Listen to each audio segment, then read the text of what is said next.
महाराष्ट्रभर महानगरपालिकेच्या निवडणुका सुरुवात आहे. यावेळची वंचित बहुजन आघाडीची जमेची बाजू असं मी त्या ठिकाणी धरतोय.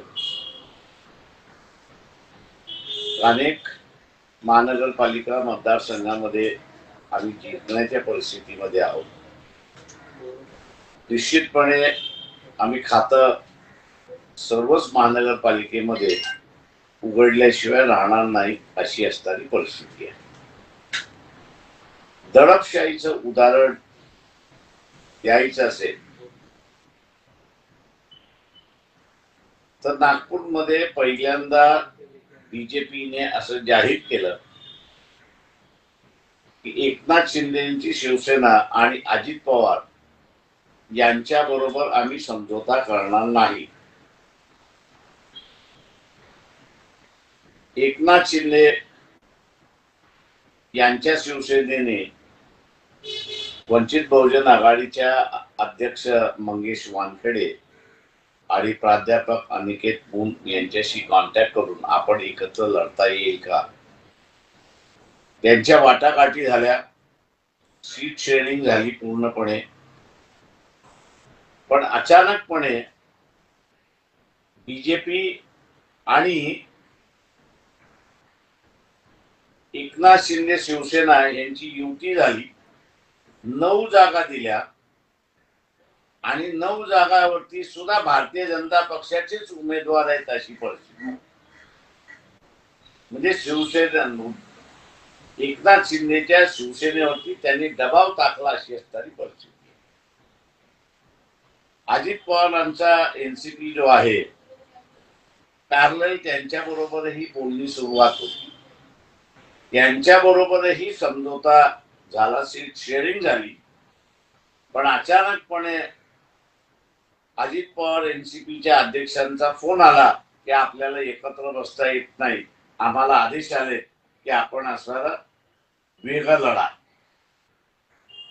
हा जो बीजेपीचा पूर्णपणे दबाव तंत्र चाललेला आहे स्वतःच्या मित्र पक्षावरती, तर इतर पक्षावरती काय दबाव तंत्र असेल हे आपण कल्पना केलेली बरी अशी असणारी परिस्थिती आहे.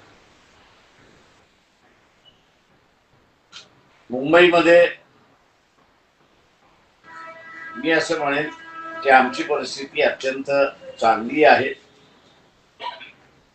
मुंबई महानगरपालिकेमध्ये सुद्धा आम्ही खातं खोलल्याशिवाय राहणार नाही. परंतु धारावीचा प्रकल्प जो आहे, या धारावीच्या प्रकल्पाला आंतरराष्ट्रीय फंडिंग घेण्याची आलेली ऑफर्स आहेत. तेव्हा ते सोडून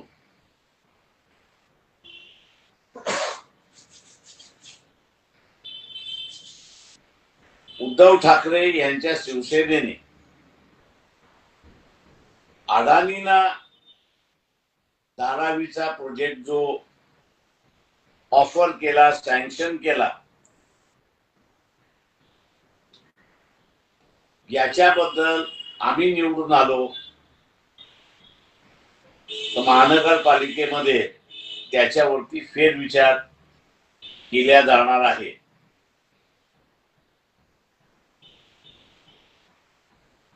जर आंतरराष्ट्रीय एजन्सी डोनेशन देणार असेल धारावी पुन्हा डेव्हलपमेंट करण्यासाठी, तर एकंदरीत नफा जो आहे धारावीच्या प्रोजेक्ट मधला हा 57,000 crores आहे.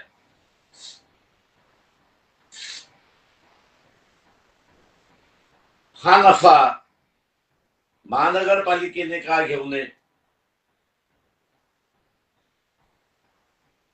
आणि म्हणून बिल्डर, नगरसेवक, बिल्डर, आमदार हे जे नेक्सस आहे, हे नेक्सस आम्ही तोडल्याशिवाय राहणार नाही. दुसरं एसआरएची जी योजना राबवल्या जाईल त्या सगळ्या याच्यामध्ये बिल्डिंग परमिशन महानगरपालिका देताना त्यांनी पात्र झालेले धारक जे आहेत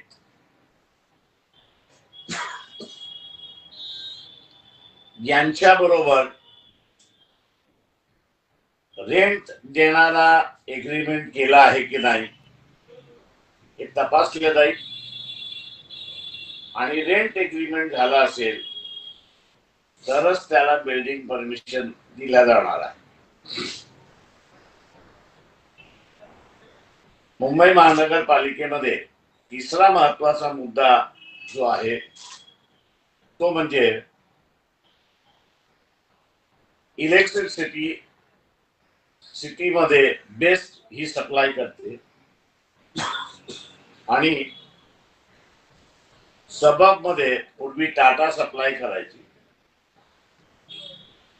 टाटाकडून ते असणारा रिलायन्स कडे गेला अशी असणारी परिस्थिती आहे आणि रिलायन्स कडून ते आता अदानीला गेले असा भाग आहे. मी असताना तिथे एक मानतोय की 78 मध्ये ओरिजिनल करार जो टाटा बरोबर होता तो संपला. वसंतदादा पाटील त्यावेळेस मुख्यमंत्री होते. वसंतदादा पाटील यांनी जीआरडी असल्यामुळे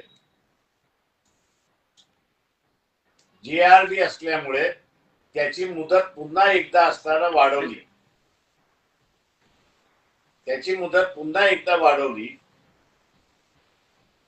ती मुदत मी असताना मानतोय की संपलेली आहे. पुन्हा विधानसभेमध्ये ती मुदत वाढवण्यात आलेली नाही. इलिगल पद्धतीने ती रिलायन्स कडे गेली आणि इलिगल पद्धतीने रिलायन्स कडे जाऊन ती असताना अदानीकडे गेली अशी असणारी परिस्थिती आहे.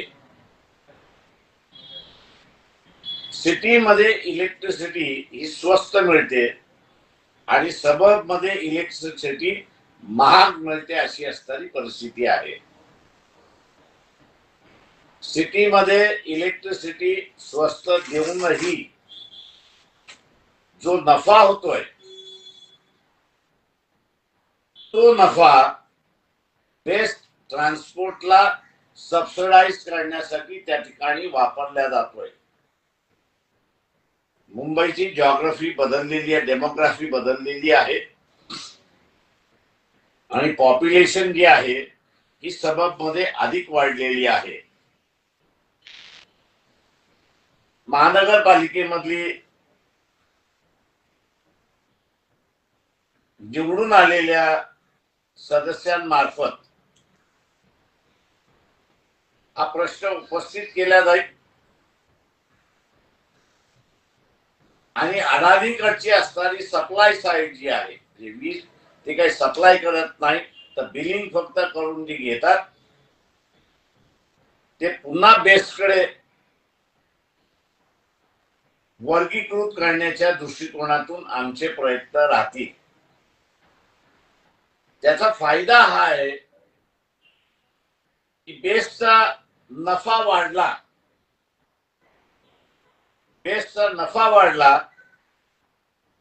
तर बीएसटीचं जे तिकीट आहे तर समजा 100 रुपये तिकीट असेल तर 60% ते कमी करता येतं आणि 40 रुपयालाच बसमध्ये ट्रॅव्हल करणाऱ्याला त्या ठिकाणी देता येतं. म्हणजे क्रॉस सबसिडी करून बस ट्रान्सपोर्ट हा स्वस्त करता येईल. या प्रश्नावरती अजून असणारा राजकीय पक्ष बोलायला तयार नाही. ज्यांनी अदानी ग्रुपकडून इलेक्शन डोनेशन घेतलेलं आहे त्यांची चुटकी आहे. ते अजिबात याच्यावरती बोलायला तयार नाही. चौथा महत्वाचा प्रश्न जो आहे तो इथला असणारा घन कचऱ्याचा प्रश्न महत्वाचा आहे. त्याच्याच बरोबर म्युन्सिपल कामगार जो आहे तोही त्याच्यातला महत्वाचा आहे. महानगरपालिकेमध्ये चतुर्थ श्रेणीमध्ये कॉन्ट्रॅक्ट सिस्टम आणताच येत नाही, कारण ती सेवा वर्षभर आणि प्रत्येक वर्षी द्यावी लागते. किंवा जे काम पेरिनियल आहे तिथे कॉन्ट्रॅक्ट नाही असा पार्लमेंटचा कायदा म्हणतो.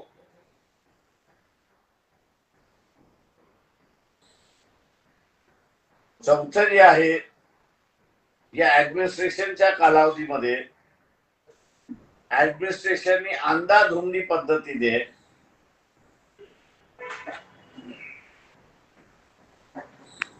जो फिक्स डिपॉझिट बीएमसीचं होतं 2 लाखाच्या आसपास ते असणारं फिक्स डिपॉझिट होतं. आता आपल्याला असणारं ते दिसतंय की 92,000 कोटी पर्यंत आणलेला आहे. त्याची पूर्ण चौकशी केल्याशिवाय राहणार नाही. मुंबई मधला एससी आणि एसटी हा जो आहे वर्ग आणि ओबीसी, याच्यासाठी महानगरपालिकेच्या बजेटमध्ये 5% कायद्याच्या नियमाप्रमाणे त्या ठिकाणी ठेवल्या जातील.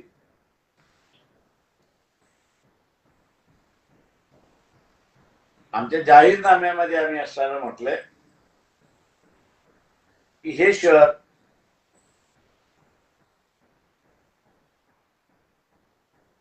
एक साऊथ ईस्ट एशियाचं फायनान्शियल सेंटर होऊ शकतं.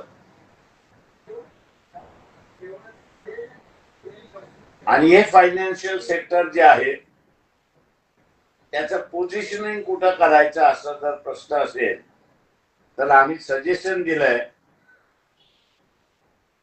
सेंट्रल साइडला पडेल आणि वेस्टर्न साइडला लोड पडेल.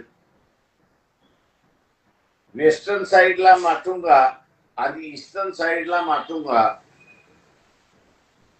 हा जो रेल्वेवरचा जो प्रिमायसेस आहे, खालून रेल्वे जाते अपस्काय, या सगळ्या ह्याच्यामध्ये नवीन फायनान्शियल सेंटर त्या ठिकाणी उभं राहू शकतं.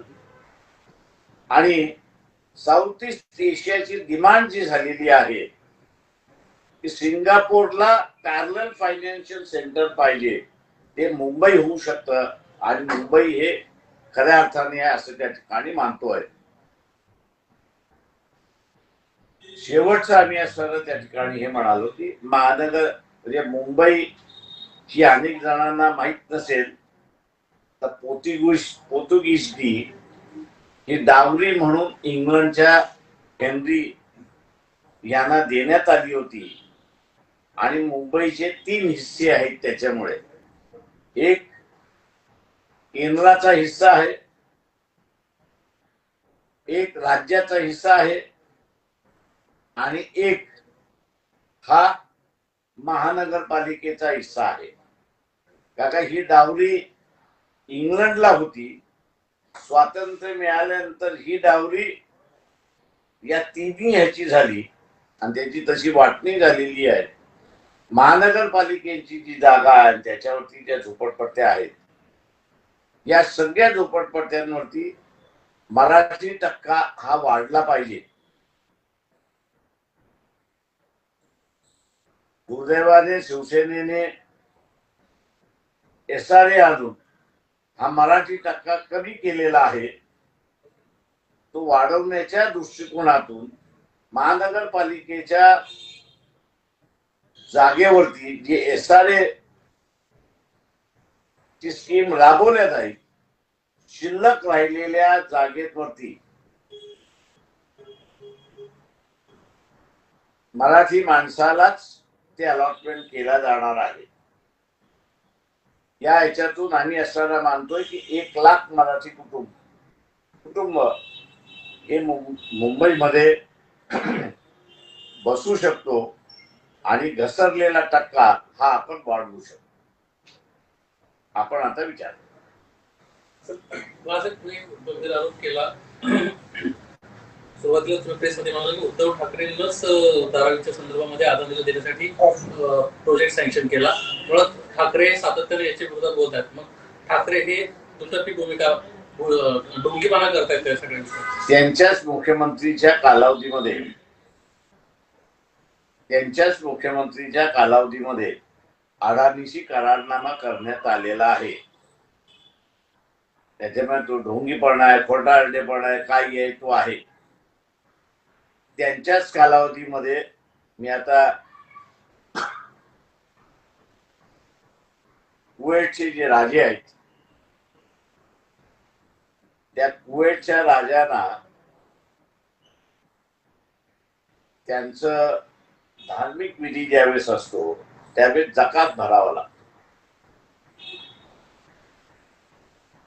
काही भारतीय जे कुवेतमध्ये राहतात त्यांनी तुम्ही जकात कोणालाही देता त्याच्यापेक्षा धारावी मधलं डेव्हलपमेंटला का देत नाही असं त्यांनी म्हटलं. आणि महानगरपालिका मुख्यमंत्र्यांकडे तो पत्रव्यवहार आहे की त्यांनी 8,000 कोटी धारावीच्या डेव्हलपमेंटला ऑफर केली आणि अजून लागला तर अजून मी द्यायला तयार आहे अशी त्यांची ऑफर. कुवेतच्या शेख हा कधीचा कालावधी म्हणजे जेव्हा उद्धव ठाकरे मुख्यमंत्री असताना ती आलेली ऑफर आहे. 8,000 कोटी. 8,000 कोटी पत्रव्यवहार पण आहे. पत्रव्यवहार करून रेकॉर्ड होती. सरळ सरळ फसवेगिरी करतात उद्धव ठाकरे. आता तुम्ही ठरवायचं फसवेगिरी आहे की भोंदूगिरी आहे. साहेब पण एवढ्या दिवसात बाळासाहेब तुम्ही काय हा विषय बोलला नाही? खरं मी अगोदरही बोललो. आता असं महानगरपालिकेच्या निवडणुका आल्यात पण पुन्हा तो उजाळा करतो. तुम्ही असं देखील आरोप केला आहे की अनेक पक्षांनी अदानींकडनं फंड घेतलेला आहे त्यामुळे ते अदानी कसं म्हणून म्हणालो की जर तुम्हाला बेस्ट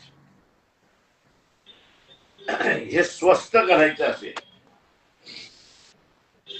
तर सिटीच्या इलेक्ट्रिसिटी मधनं इन्कम कमी झालेला आहे. हे इन्कम कमी झालेलं आहे. तुम्हाला आता वाढवायचं असेल तर करारनामा टाटाशी संपला. वसंतदादांनी वाढून दिलेला पिरियड सुद्धा संपला. आता तुम्हाला असताना ते महानगरपालिकेला दिलं, मुंबई महानगरपालिकेला दिलं तर इलेक्ट्रिसिटी मधनं जो काही नफा येईल तो नफा ट्रान्सपोर्ट साठी क्रॉस सबसिडी म्हणून वापरता येतो. म्हणून मी उदाहरण दिलं की आज 100 रुपयाचं तिकीट जे आहे ते बेस्ट 40 रुपयामध्ये देऊ शकते किंवा त्याच्या कमी सुद्धा देऊ शकते. कोणत्या कोणत्या पक्षांनी अदानीकडनं काही फंड घेतलं काही माहिती? मला माहित नाही. अदानीला विचार त्यांनी कोणाकोणाला दिले ते. तुम्ही स्थानिक तिथल्या खासदार आमदारांबद्दल नोकरी केला. स्थानिकचं सगळं जे नेतृत्व आहे वर्षा गायकवाडाचं सध्या तुमच्या सोबत आहे. वर्षा गायकवाडांनाच अदानीसोबत सेटलमेंट केली असं त्याचा अर्थ निघतो त्यातून. मला माहित नाही कोणी सेटलमेंट केलेली आहे. मी असणारं जे काही आहे ते वस्तुस्थिती मांडलेली आहे. तुम्ही नाव पण आहे सगळ्यात शेवटी असं आहे की राहुल गांधी जे आहेत ते अदानीच्या विरोधात असताना त्यांचं आंदोलन चाललेलं आहे. एकीकडे एक आणि दुसरीकडे दुसरं मला माहित नाही. ते आता राहुल गांधींनीच बघितलं पाहिजे. वर्षा गायकवाडांनी सेटलमेंट केली आहे का या सगळ्या संदर्भात? मी तुम्हाला सांगितलं की राहुल गांधी अदानीच्या विरोधामध्ये आवाज उठवतात, बोलतात, सगळं करतात. तुम्ही जसं आता त्यांच्या पक्षातल्या कोणी नेत्यांनी केलं कोणी नेत्यांनी केलं नाही हे मला माहित नाही. राहुल गांधींनी ते आपल्या नेत्यांना विचारावं. बरं, तुम्ही जसं म्हणालात की मुंबईमध्ये अनेक ठिकाणी तुमची जिंकण्याची परिस्थिती आहे. मुंबई महापालिकेमध्ये तुमचं खातं उघडल्यानंतर तुम्ही अनेक प्रश्न याला तुम्ही मांडणार आहात, तुम्ही उपस्थित करणार आहात. मग जेव्हा महापालिकेमध्ये तुमचे बऱ्यापैकी तुमचं मताधिक्य असेल तेव्हा तुम्ही या सगळ्या गोष्टींचा उलगडा करणार का? सगळ्या आम्ही असणारा हे प्रश्न तिथे सभागृहामध्ये आम्ही मांडल्याशिवाय राहणार नाही. त्याच्यासाठी लढल्याशिवाय राहणार नाही. आम्हाला ज्या ज्या पावलं उचलावी लागतील ती सगळी पावलं आम्ही उचलू. याचं कारण की मुंबईमधल्या राहणाऱ्या लोकांना ट्रान्सपोर्ट हे स्वस्त मिळालं पाहिजे. आज जो घाट चाललाय ते प्रायव्हेटायझेशन करायचंय, तो आम्ही मोडून काढू. कोण आहे यामध्ये अदृश्य शक्ती, कोण आहे की बेस्ट खासगी? बरेच आहेत त्याच्यामध्ये, एक थोडी आहे. भाजप आहे का त्यामध्ये? राष्ट्रवादी शक्ती आहे, देशातल्या शक्ती आहेत, बऱ्याच शक्ती आहेत. पण देशात तर सगळ्यात मोठी शक्ती सध्या भाजप आहे, तर त्याचा देखील इन्व्हॉल्वमेंट आहे का या सगळ्या? आता तुम्ही शोधा ना थोडस इन्व्हेस्टिगेटिव्ह जर्नलिझम करा ना जरा. तुमचा राष्ट्रीय पातळीवर चांगला संवाद सगळ्याच पक्षीय नेत्यांचे आहे. धारावीच्या बाबतीत एवढी मोठी जर घटना घडत होती तर त्यावेळेस तुम्ही काँग्रेसचे जे वरिष्ठ नेतृत्व आहे त्यांच्याशी काही या सगळ्या विषयासंदर्भात चर्चा केली का? ती स्थानिक असे आम्ही त्यावेळेस केली, कारण त्यावेळेस काँग्रेसवाले असताना शरद पवारांबरोबर होते, शरद पवार अडाणी बरोबर आहेत, त्याच्यामुळे काँग्रेसवाल्यांनी काहीही स्टँड घेतला नाही. अपेक्षा आम्ही करतो की आता शरद पवार त्यांच्याबरोबर नसल्यामुळे ते आमच्या बरोबर या स्टँडवरती राहतील.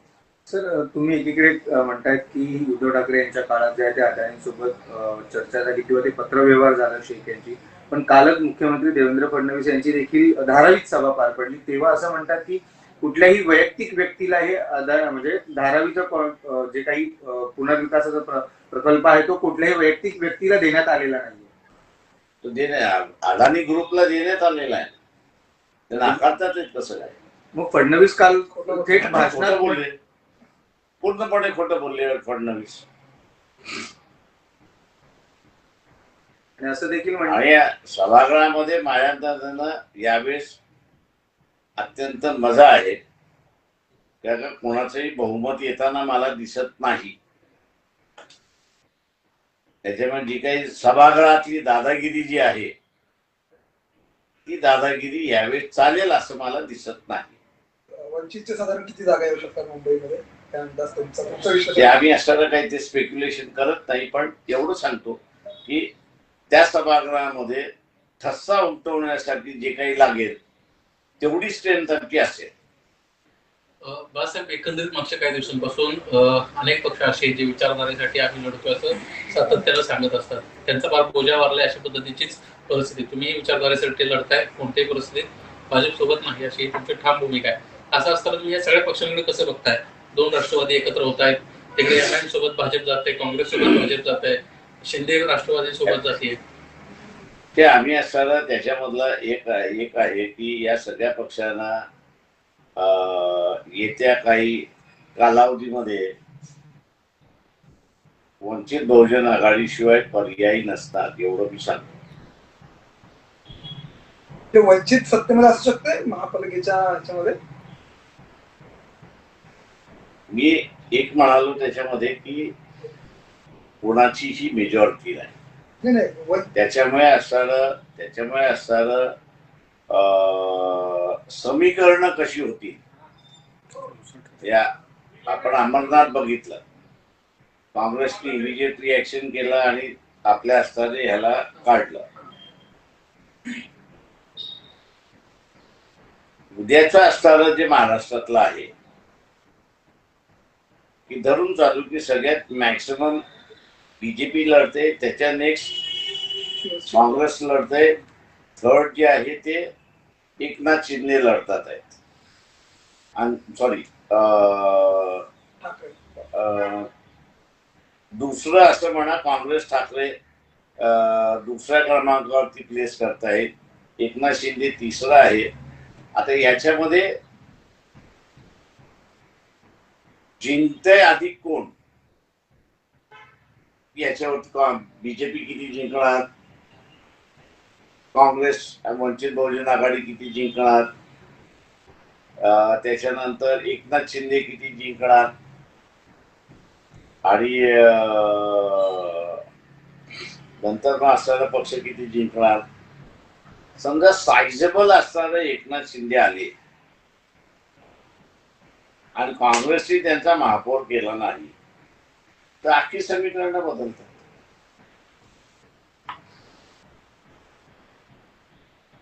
त्याच्यामुळे आज स्पेक्युलेट करणं कठीण आहे की कोण सत्तेमध्ये राहणार, कोण सत्तेमध्ये राहणार नाही. एवढं आमचं हे आहे, बॉटम लाईन आहे की ज्या आघाडीमध्ये बीजेपी आहे तिथे आम्ही नसतात. म्हणजे भाजप सोबत समीकरण तुमचं होऊ शकतं. आमचं असणारं समीकरण होणार नाही.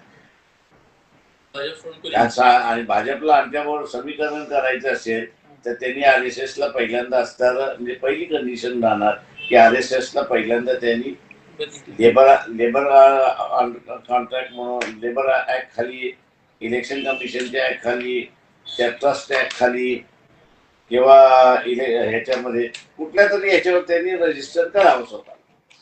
भाजप सोडून इतर कुठल्याही पक्षासोबत जर का समीकरण वंचितचं जोडलं तर मग आम्ही तर आज दोन भावांची आज सभा होत आहे. कसं बघू तुम्ही याकडे? त्यांनी मराठीचा मुद्दा उपस्थित केलेला आहे. मुंबईतल्या मराठी अर्ध्या मराठीचा मालक मी आहे, त्याच्यामुळे असणारे तिथली हवाच निघून गेली. आणि दुसरा मालक जो आहे तो असणार एकनाथ शिंदे आहे.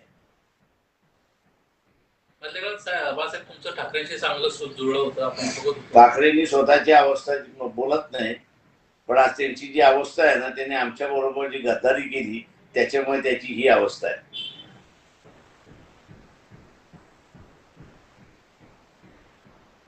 थँक्यू. सर अजून एक प्रश्न आहे. राजीव गांधी जेव्हा पंतप्रधान होते तेव्हा देखील धारावीचा पुनर्विकास होण्याच्या चर्चा सुरू होत्या, पण गेल्या 30 वर्षात अशी काही काँग्रेसकडून किंवा पुनर्विकास होईल असं काही घडलं नाही. त्यामुळे भाजप आणि शिंदे यांच्या शिवसेनेकडूनच आम्ही पुनर्विकास करणार आहोत असं देखील काल मुख्यमंत्री देवेंद्र फडणवीस म्हणाले. मुख्यमंत्र्यांनी खोटं बोलले एवढून सांगतो. धारावीची चर्चा सुरुवात आहे हे बरोबर आहे, पण ही जागा कोणाच्या मालकीची आहे कोणाला माहिती आहे का?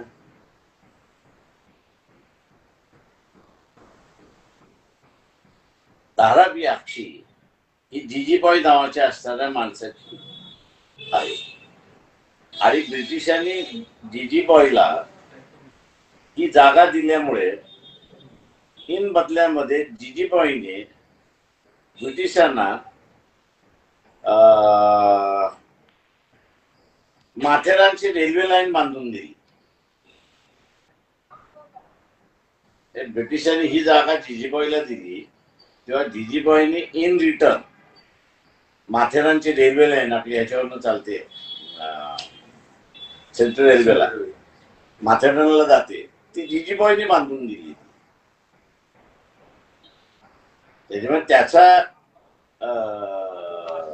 जीजीबाईचे जे वारसदार आहेत त्यांच्याशी सरकारचं सेटलमेंट जोपर्यंत होत नाही तोपर्यंत धारावी डेव्हलप होणार नाही. बाळासाहेब, या रोहिंग्या मुसलमानांचा विषय सध्या भाजपनं खूप लावून धरला आहे. भाजप असं म्हणते 16 तारखेनंतर एक हे बांगलादेशी आम्ही मुंबईत ठेवणार नाही. सध्या ते IIT मुंबई सोबत एक यंत्रणा तयार करतायत AI टेक्नॉलॉजीची की जे तपासेल आणि एक जो बांगलादेशी मुसलमान आहे तो मुंबईत राहणार आहे. मुळात तुमच्या या सगळ्या विषयासंदर्भात दुर्दैवाने म्हणतोय की यांना देवळातल्या माणसाला फॉरेन पॉलिसी कळतच नाही. भाजपला होय, अजिबात कळत नाहीये. अटल बिहारी वाजपेयीला कळली नाही आणि म्हणून 1978 मध्ये अटल बिहारी वाजपेयी फॉरेन मिनिस्टर होते. ते चायनामध्ये लँड झाले आणि चायनाने व्हिएतनामला अटॅक केला आणि दुसऱ्या दिवशी त्यांना परत यावं लागलं. इथे लिबियाच्या विरोधात असताना कारवाई झाली. सुषमा स्वराज या फॉरेन मिनिस्टर होत्या, त्यांचं स्टेटमेंट आपण बघितलं, आम्हाला काय घेणं देणं आहे, Libya is a Muslim country.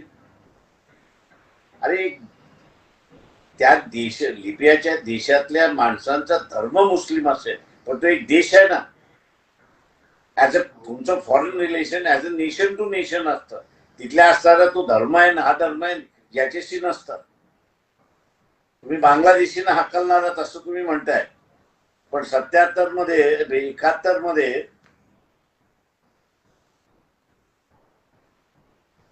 Indira गांधीला आणि जनरल माणिक शॉ त्या आधी चीफ होते, त्यांना बांगलादेश मोडण्यासाठी आणि मुक्ती वाहिनी इथे निर्माण करण्यासाठी याच बांगलादेशची तुम्हाला मदत केली ना. त्यावेळेस त्यांनी मिलिटरीमध्ये ज्यांनी घेतलं त्यांना तुम्ही शरणार्थी म्हणून इथे असताना जागा दिली ना. आणि आज तुमचा असताना फक्त अँटी मुस्लिम अजेंडा असल्यामुळे तुम्ही असताना अँटी बांगलादेशी होण्यापेक्षा बांगलादेशी मुसलमान आहे त्याला असताना तुम्ही हे करताय. तुमचा असताना एवढा गृहमंत्री आहे त्याला असताना बॉर्डर सील करता येत नाही का? रोहिंग्या आले कशी याचा खुलासा करा ना.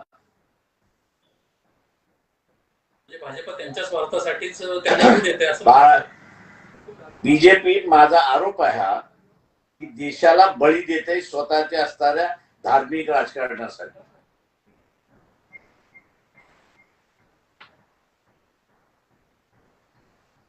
काय भूमिका असली पाहिजे बाळासाहेब फायनली याच्या संदर्भात? नेमकी ज्यांनी तुम्हाला मदत दिली आणि तुम्ही असणारी एक गोष्ट साधली की एका पाकिस्तानचे 2 पाकिस्तान केले. दुर्दैव मी असं म्हणेन की भारतीय जनता पक्षाचं सरकार आहे, उद्या ना खासा ईस्ट पाकिस्तान, दुसऱ्या शब्दात म्हणायचं झालं तर ईस्ट पाकिस्तान आणि वेस्ट पाकिस्तान एक होऊ नये.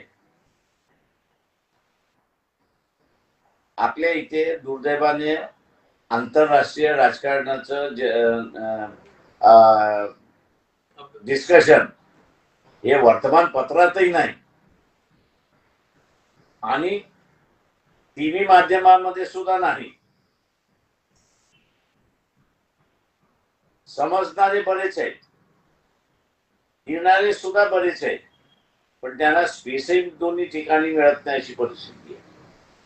जे काही स्पेस आहे या देवाचं त्या देवाचं, या मुसलमानाचं त्या मुसलमानाचं, त्याच्या पलीकडे स्पेस नाही. थँक्यू. सीएम साहेबांना बोला की एकदा काय चाललंय म्हणून.